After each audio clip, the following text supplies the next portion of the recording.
Hello दोस्त, कैसे हो आप लोग। आप सबको नवरात्र की हार्दिक शुभकामनाएं और जय माता दी। आप लोगों के बीच में देवी गीत सुनाने जा रहा हूं। आप लोग भैया गाने को एक कमेंट, एक लाइक और एक शेयर जरूर करिएगा।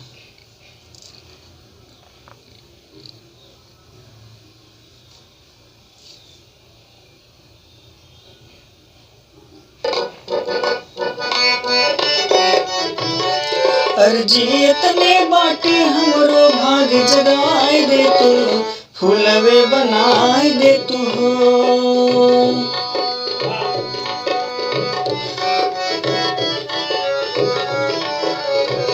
फूलवे बनाए दे तू हो, ए माई अढ़ौल जैसन, ए माई अढ़ौल जैसन हमरो के अपनाए ले तू, फूलवे बनाए दे तू हो।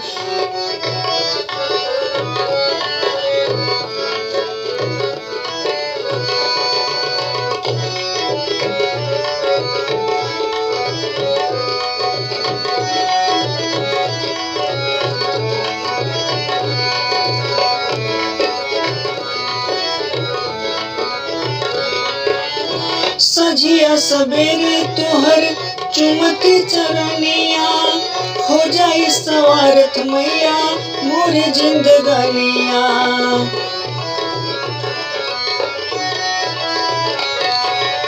सजिया सवेरे तोहर चुमती चरनिया, हो जाई सवारत मैया मोरे जिंदगानिया।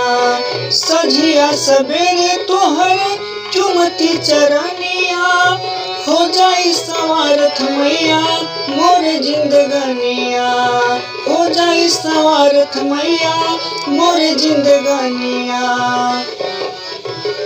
हमरो ड्यूटी अपना सेवा में लगाए ले तू, फूलवे बनाए दे तू हो। अर्जी इतने बाटी हमरो भाग जगाए दे तू, फूलवे बनाए दे तू हो।